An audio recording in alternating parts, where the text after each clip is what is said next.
شاء الله إن شاء الله إن شاء الله حتلاقي الطريق إن شاء الله. دیش کے تمام واسیوں کو بہت بہت آداب اور بہت بہت سلام. اس وقت میں اپنے مہان دیش کے تمام ان انسانوں سے اور تمام دیش کے ان لوگوں سے بلکہ دیش کے ہر ویکتی سے جو اس ملک کو بچانا چاہتے ہیں اور ملک کی موجودہ صورتحال کو صحیح کرنا چاہتے ہیں، میں بہت کھل کر ان سے آج بات کرنا چاہتا ہوں. اور جو صورتحال ملک کی بنتی جا رہی ہے اور جس ظلم اور ناانصافی کی طرف دھیرے دھیرے یہ ملک بڑھتا جا رہا ہے اور جس طرح کی بری کنڈیشن دن بدن ملک کی ہوتی جا رہی ہے، اس کو دیکھتے ہوئے کیا حکومت کر رہی ہے اور کیا شاسن اور پرشاسن کر رہا ہے اور کیا ملک کے ذمہ داران کر رہے ہیں، میں اس کے کچھ تتھ، اس کی کچھ مثالیں آپ کے سامنے رکھنا چاہتا ہوں جس سے اندازہ ہو جائے گا کہ اس وقت کس طرح کی گندی سیاست ملک کے ساتھ کی جا رہی ہے. WHO کی chief scientist Saumya Swami Nathan کی وہ رپورٹ یا ان کی وہ گفتگو جو انہوں نے NDTV پر رویش کمار سے کرتے ہوئے کہی ہے، اس گفتگو کے سننے کے بعد یہ بات بالکل کلیئر ہو جاتی ہے کہ WHO نے 30 جنوری کو 194 ملکوں کو آگاہ کرتے ہوئے، چیتاونی دیتے ہوئے، وارننگ دیتے ہوئے کھل کر یہ بات کہہ دی تھی کہ یہ ایسی مہاماری ہے جس کی وجہ سے پبلک ہیلتھ ایمرجنسی کی کنڈیشن پیدا ہو جائے گی، لہذا سارے ملک بالکل الرٹ ہو جائیں، اس کے لیے تیاری کر لیں اور اس بیماری سے بچنے کے لیے جو انتظامات WHO نے بتائے تھے ان کو جلدی سے جلدی کرنے کی تاکید کی تھی. لیکن اس ملک میں کیا ہوا؟ 30 جنوری کو WHO کے اس اعلان کے بعد پھر 12 فروری کو راہل گاندھی نے بھی اپنے ٹویٹر سے ٹویٹ کیا کہ حالات بڑے خطرناک ہونے والے ہیں، لہذا اس کے لیے ملک کو تیاری کرنا چاہیے. تو ان کا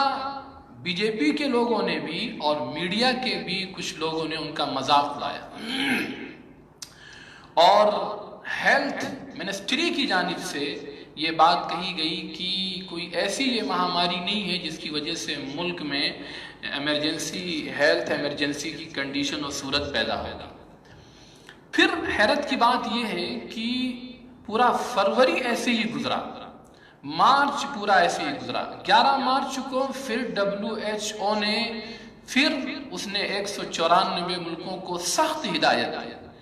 اور اس نے یہ کہا کہ WHO کی تاریخ میں یہ پہلی ایسی صورت اور کنڈیشن پیدا ہونے والی ہے جس کی وجہ سے بہت بڑے پیمانے پر ہیلتھ ایمرجنسی کی ضرورت پیش آئے گی. لیکن حیرت ہوگی آپ کو کہ ہیلتھ منسٹری آف انڈیا کی طرف سے 13 مارچ کو یہ رپورٹ شائع کی جاتی ہے کہ یہ ایسی کوئی مہاماری نہیں ہے جس کی وجہ سے ملک کو ہیلتھ ایمرجنسی اور ایسی زبردست کنڈیشن پیدا ہونے والی ہے. گویا کہ ملک کو دھوکے میں رکھا گیا، ملک کو ایسی تسلی دی گئی جس کی وجہ سے ملک کے رخ کو جس غلط اندازے کی طرف اور جس غلط پلان کی طرف ملک کے وزراء اور ملک کے منسٹر اور موجودہ ملک کی سرکار لے جانا چاہتی تھی وہ سب ہوتا رہا. کیوں؟ اس کی وجہ یہ تھی کہ دہلی کے الیکشن کروانے تھے اور نمستے ٹرمپ کا پروگرام کروانا تھا. مدھیہ پردیش میں کانگریس کی سرکار الٹنا تھی اور اپنی سرکار بنانا تھی. اس وجہ سے بار بار WHO کی تاکید کے باوجود بھی کوئی ملک میں انتظام نہیں کیا گیا. جتنے بھی انٹرنیشنل ایئرپورٹ سے وہاں کوئی ایسی اسکیننگ کا انتظام نہیں کیا گیا جس کی وجہ سے ہر باہر سے آنے والی کی اسکیننگ کی جائے اور اگر وہ کرونا وائرس سے افیکٹڈ ہے تو اس کو کوارنٹائن کیا جائے اور جب بالکل وہ صحیح ہو جائے اس کے بعد اس کو گھر جانے کی اجازت دی جائے. سارے ایئرپورٹس کھلے رہے, سارے فارنرز اس ملک میں آتے رہے اور ملک کے اندر وہ وبا کرونا وائرس وہ پھیلتا رہا. پھر جب ملک میں کافی حد تک یہ پھیل گیا تو پہلی مرتبہ 18 مارچ کو ملک کے وزیر اعظم سوشل ڈسٹینسنگ اور 23 تاریخ کو جنتا کرفیو کا اعلان کرتے ہیں. اس کے بعد بھی کیا ہوا, پورے ملک کے تمام بڑے بڑے مندر کھلے رہے, گرجا گھر کھلے رہے, گرودوارے کھلے رہے اور اسی طرح کے جو دھارمک استھل تھے وہ سب کھلے رہے. 19 اور 20 تک کاشی وشناتھ مندر اور تروپتی مندر بالکل صحیح رپورٹ کے ساتھ کھلے رہے, جہاں 20 30 اور 40 ہزار لوگ تک موجود تھے. 18 تاریخ کو سوشل ڈسٹینسنگ کا اعلان ہوتا ہے, 23 تاریخ کو جنتا کرفیو 22 کرفیو کا اعلان ہوتا ہے. لیکن اس کے باوجود مدھیہ پردیش کے سی ایم شپث لیتے ہیں تو وہ سوشل ڈسٹینسنگ کا مذاق اڑاتے ہیں اور پوری اپنی آن و شان کے ہیں, پورا ملک اس کو دیکھتا ہے. پھر اس کے بعد اچانک 24 تاریخ کو بغیر کسی تیاری کے اور بغیر کسی پیشگی اعلان کے, بغیر ملک کے باشندوں کو بتائے ہوئے اچانک لاک ڈاؤن کا اعلان کیا جاتا ہے. اب اس کے بعد جو ملک کی صورتحال بنی ہے, ملک کے وہ مزدور, وہ غریب, وہ دوسری جگہوں پر کام کرنے والے جن کی تعداد 2011 کی جن گننا کے مطابق اس ملک میں 14 کروڑ ہے, وہ دوسری جگہوں پر پھنسے ہوئے تھے. اب وہ کیا کرتے, یا تو اپنے گھروں کو واپس جاتے یا پھر ان کے لیے کوئی انتظام کیا جاتا. ان کے لیے جو انتظام کیے گئے وہ ناکافی تھے. اس کے لیے ثبوت یہ ہے کہ پورے ملک نے اس منظر کو دیکھا کہ نہ جانے کتنے مزدور, کتنے غریب وہ بھوک کی وجہ سے پریشان ہوئے. ان پر ایسی حالت آئی کہ وہ اپنی اپنی جگہوں سے نکلنے پر مجبور ہوئے, اور جس وقت وہ اپنے علاقوں کی طرف, اپنے گھروں کی طرف, اپنے وطن کی طرف بے بسی کے عالم میں واپس ہو رہے تھے, اس وقت ملک کی میڈیا نے اور ملک کے پولیس کے عملے نے کیسا ان پر ظلم کیا ہے, کیسے ان کی دھجیاں اڑائی, کیسا ان کا مذاق اڑایا ہے, کیسے ان کے ساتھ ظلم و زیادتی کی گئی ہے. یہ سارا منظر ملک کے سارے باشندوں نے دیکھا ہے. ان کی اس قسم کرسی کی وجہ سے, اس تکلیف کی وجہ سے ابھی تک کی رپورٹ کے مطابق آن ریکارڈ جو رپورٹ ہے 370 مزدوروں کی تڑپ تڑپ کر راستے میں موت ہو گئی, جو اپنے گھر تک نہیں پہنچ سکے. نہ جانے ان کی کتنی بچے ایسے ہی بلک کر مر گئے ہوں گے. کتنی ایسی خبریں آئیں کہ بہت سی ماؤں نے خودکشی کر لی, بہت سی ماؤں نے زہر کھا لیا, اور بہت سے لوگوں نے اپنے آپ کو, اپنے بچوں کو اٹھا کر گنگا کے حوالے کر دیا. یہ ساری کنڈیشن, یہ ساری صورتحال ملک کے اندر ہوتی رہی, اور ملک کا ظالم اور خبیث میڈیا بھی دیکھتا رہا, اور اس ملک کے ظالم حکمراں بھی دیکھتے رہے. لیکن اس کے باوجود کوئی بڑا فیصلہ نہیں کیا گیا. اس کے بعد جب بہت زیادہ سیریس کیس ہو گیا اور کرونا وائرس سے افیکٹڈ مریض بہت زیادہ تعداد میں جب بڑھنے لگے, تو اس ملک کے گندے اور زہریلے اور بدماش میڈیا نے سارا ٹھیکرا وہ تبلیغی جماعت کے اوپر پھوڑا, اور نظام الدین مرکز کے اوپر پھوڑا, اور ان کے ذمہ دار مولانا سعد صاحب کو جھوٹے کلپ بنا کر بدنام کرنے کی کوشش کی گئی. کیا یہ رپورٹ انڈین ایکسپریس نے اس کو کلیئر نہیں کر دیا ہے کہ مولانا سعد صاحب کا وہ ویڈیو جس کو بنیاد بنا کر پورے ملک میں میڈیا نے نفرت کے شعلے بھڑکائے اور نفرت کی آگ جلائی, اور اس حد تک نفرت کو بڑھایا کہ ہندو مسلم لڑائیوں کے منظر سامنے آنے لگے, مسلمانوں کو محلوں سے دھکے دے کر نکالا جانے لگا, ان پر ظلم و ستم کی داستان رقم کی جانے لگی. اس جھوٹے ویڈیو ویڈیو کو بنا کر جو جاری کیا گیا، آج خود دلی کی کرائم برانچ نے اور انڈین ایکسپریس نے بالکل صاف کر دیا ہے کہ وہ ویڈیو یا وہ آئیڈیو جو مولانا سعد صاحب کا چلایا گیا، وہ کئی آئیڈیو کاٹ کر اس کلپ کو تیار کیا گیا تھا۔ یہ سارے وہ جرائم ہیں جس کو پورے ملک نے دیکھا ہے،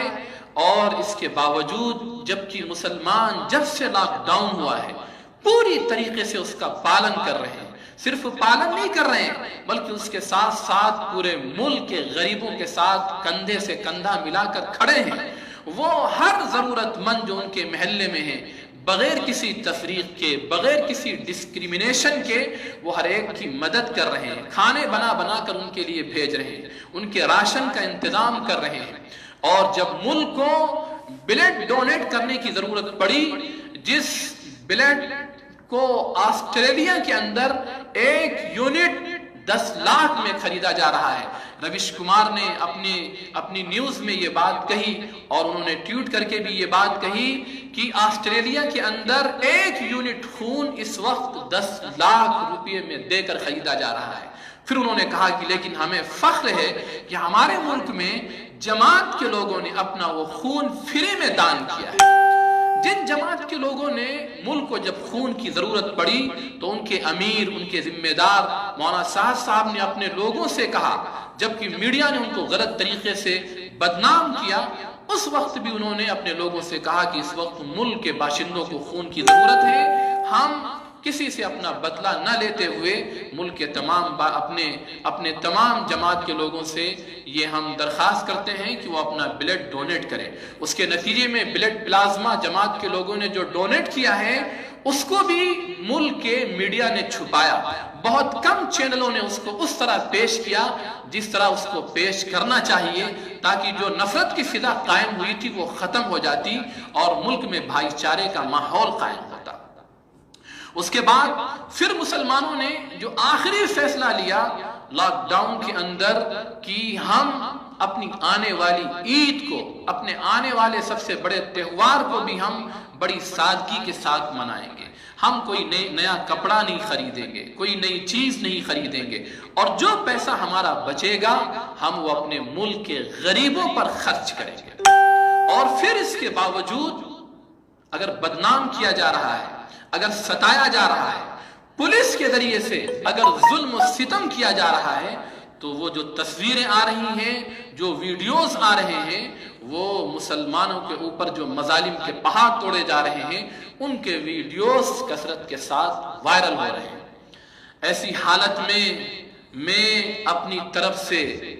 اس ملک کے تمام ان ظالموں کو، جو ظالم چاہے میڈیا سے تعلق رکھتے ہوں، چاہے سرکاری عملے سے تعلق رکھتے ہوں، یا پولیس اور فوج کے عملے سے تعلق رکھتے ہوں، میں ان تمام ظالموں سے صاف یہ کہنا چاہتا ہوں کہ خدا کے لیے، ایشور کے لیے اس ملک میں خون سے اپنی تاریخ کو رنگین مت کرو، اس ملک میں ظلم و انصاف ظلم کا ساتھ مت دو، اس ملک میں عدل و انصاف کا قتل مت کرو، اس ملک کے اندر تم معصوموں کے خون سے اپنی تاریخ کو سیاہ مت کرو، اور اپنے دھرم کو، اپنے دیش کو دنیا میں بدنام مت کرو۔ اس سے باز آ جاؤ، ورنہ صاف میں کہہ رہا ہوں، اے ملک کے تمام ظالموں، کان کھول کر سن لو، وہ ایشور، وہ پرمیشور، وہ لارڈ اور گاڈ جو انصاف کرنے والا ہے، وہ تمہیں اس روئے زمین پر معاف نہیں کرے گا۔ تمہیں پہلے موت سے پہلے اس دنیا میں ضرور سزا دی جائے گی، ایسی بری اور ذلت کی موت ہوگی، ایسی دردناک موت ہوگی کہ دنیا اس کو دیکھے گی، اور تمہیں عبرت کا سامان بنایا جائے گا۔ اگر تمہارے ضمیر کے اندر انسانی آتما ہے، انسانی روح ہے، اور ایشور اور پرمیشور پر یقین رکھتے ہو، تو خدا کے لیے ایشور کی گرفت اور اس کے پکڑ سے لڑو۔ ان معصوم بچوں کی آہیں اور ان عورتوں کی سسکیاں اور ہچکیاں اور ان غریب اور مظلوموں کی آہیں اور کراہیں، وہ ضائع نہیں جا سکتی ہیں، وہ برباد نہیں جا سکتی ہیں۔ جو تڑپ تڑپ کر مر گئے، جن کے بچے ان کی نگاہوں کے سامنے ایڑیاں رگڑ رگڑ کر جنہوں نے جان دے دی، ان کی آہیں اس ایشور کے نزدیک ضائع اور برباد نہیں جا سکتی ہیں۔ کشمیر کے اندر جو کچھ کیا گیا، 370 آپ کو ہٹانا تھا، اس کا ایک انسانی طریقہ ہے۔ پہلے آپ وہاں کے باشندوں سے بات کرتے اور ان کی رائے کے ذریعے سے، آپس کے بھائی چارے کے ذریعے سے آپ 370 کو ختم کر سکتے تھے، اس پر کوئی آبجیکشن نہیں تھا، یہ آپ کا حق تھا۔ لیکن جس انداز میں وہاں کے لوگوں پر ظلم کیا گیا اور 6 ماہ تک انہیں گھروں میں ایسا قید کیا گیا جس کا ہم تصور نہیں کر سکتے ہیں۔ اس لاک ڈاؤن نے ہمیں کچھ ہلکا سا نمونہ دکھایا ہے، لیکن ہم اس لاک ڈاؤن کی تلنا کشمیر کے اس کرفیو سے نہیں کر سکتے ہیں جہاں انسانوں کو گھروں میں ایسا قید کیا گیا کہ انہیں گھر سے باہر نکلنے کی اجازت نہیں تھی۔ نہ جانے کتنے بچے دوا نہ ملنے کی وجہ سے، نہ جانے کتنے بچے غذا نہ ملنے کی وجہ سے گھروں میں ماؤں کی ہاتھوں میں سسک کر انہوں نے اپنی جان دے دی۔ نہ جانے کتنے غریب، لاچار، کمزور، بے بس اور مریض لوگوں نے اپنے گھروں میں جان دے دی اور ان کو انہی کے گھروں میں دفن کر دیا گیا۔ یہ آہیں اور یہ کراہیں، یہ سسکیاں اور ہچکیاں، یہ مظلوموں کی پریشانیاں، یہ ضائع نہیں جا سکتی ہیں۔ جن لوگوں نے ان پر ظلم کیا ہے، وہ خدا، وہ ایشور، وہ لارڈ اور گاڈ پہلے اس دنیا کے اندر ان کو برا انجام دکھائے گا، اور پھر موت کے بعد ان کی آتما جہاں جائے گی اس ایشور کے پاس ان کے لیے جو سزا ہے وہ بڑی دردناک اور بڑی کربناک اور بہت ہی سخت ہے۔ دوسرا پیغام جو میں ایسے تمام ہندوستان کے ان ظالموں کو، جابروں کو دینا چاہتا ہوں جو ملک کی صورتحال کو برباد کرنا چاہتے ہیں، جو ملک کو غلط رخ کی طرف لے جانا چاہتے ہیں، جو ملک کی امن و شانتی کو بھنگ کرنا چاہتے ہیں، کہ آپ ہمارے خاموش رہنے کو ہماری بزدلی مت سمجھیے، آپ ہمارے تحمل کو ہماری کم ہمتی مت سمجھیے، آپ ہمارے صبر کرنے کو ہماری بے بسی مت سمجھیے، آپ ہمارے صداپے کو ہماری حماقت اور بیوقوفی مت سمجھیے گا۔ میں صاف علی اعلان یہ کہنا چاہتا ہوں کہ اگر لاک ڈاؤن کے پس پردہ ظلم کے پہاڑ توڑے جا رہے ہیں، اور کبھی مرکز نظام الدین کے اوپر، کبھی جماعت والوں کے اوپر، کبھی مولانا سعد کے خلاف، اور کبھی ڈاکٹر ظفر الاسلام صاحب کے خلاف، اور کبھی جامعہ اسلامیہ کے طلبہ اور طالبات کے خلاف غلط قسم کی کارروائیاں کی جا رہی ہیں، اور اگر ان کارروائیوں کے ذریعے سے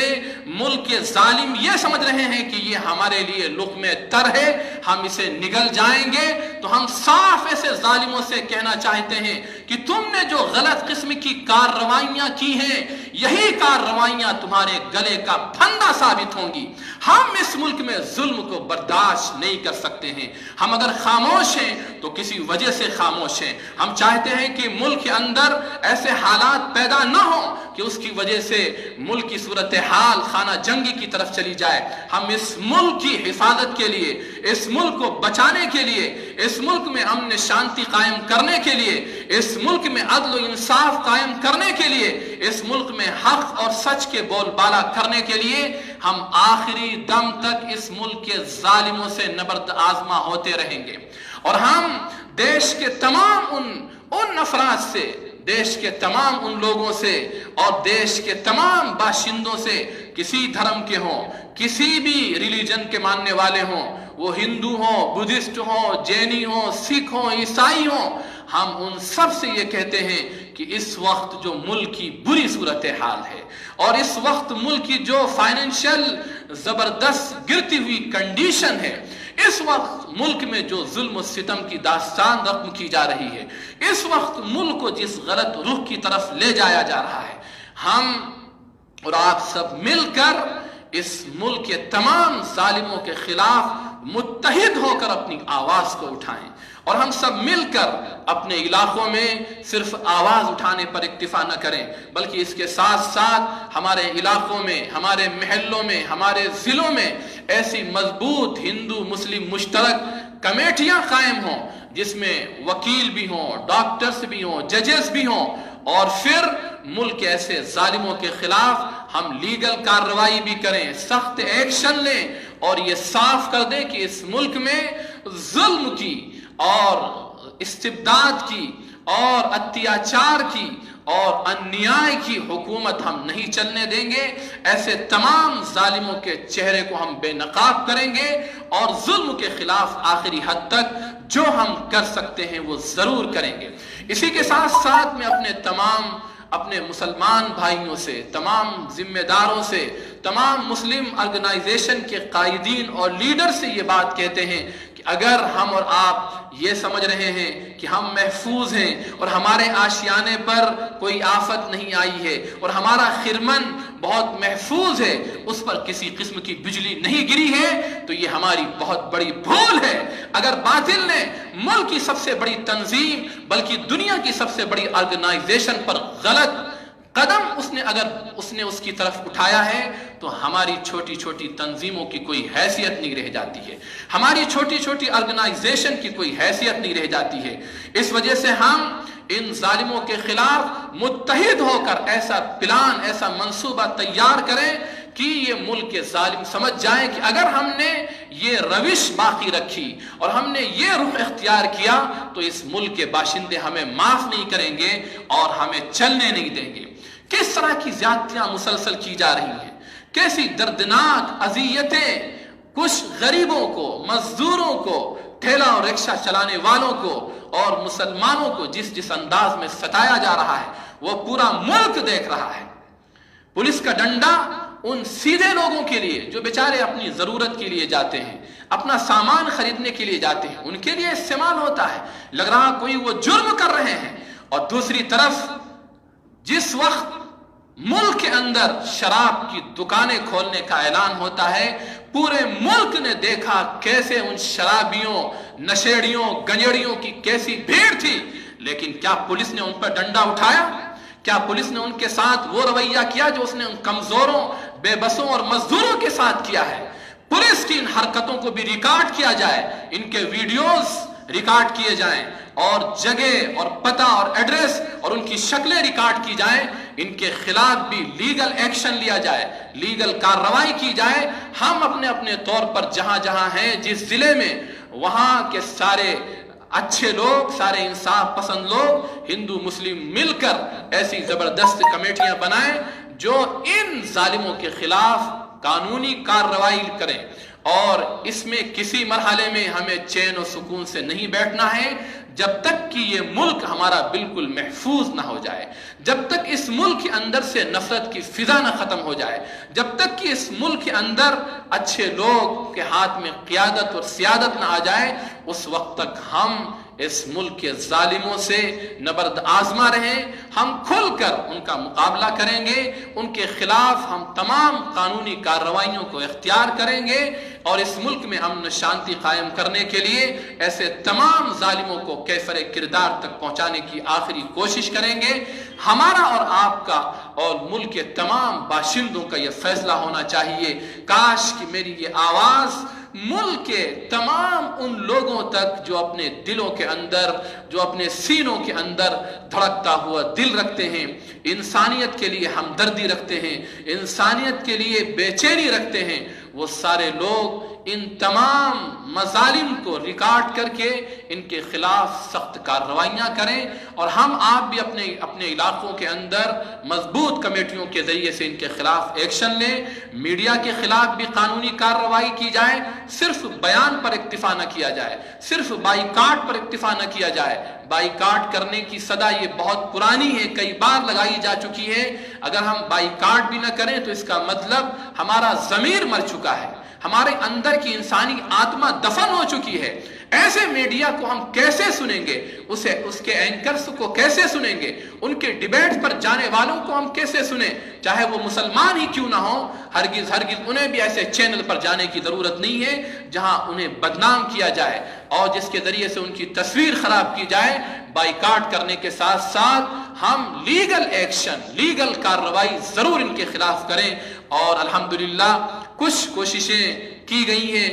ہمارے کچھ ذمہ داران ہیں، وکلاء بھی ہیں، وہ الحمدللہ اس سلسلے میں کوشش کر رہے ہیں اور ایسے تمام اینکرز کے خلاف کارروائی ہوگی. کچھ کی گرفتاریاں بہت ہی قریب ہونے والی ہیں اور کچھ کی گرفتاریاں قریب ہوں گی، لیکن ہم اور آپ اپنے اپنے علاقوں میں ضرور اپنے ہائی کورٹ کے اندر ایسے مقدمات ان کے خلاف یا ظالموں کے خلاف، وہ کسی بھی طبقے سے تعلق رکھتے ہوں، ضرور دائر کریں، اور ان کے خلاف ہم آخری دم تک، جب تک کہ اس ملک سے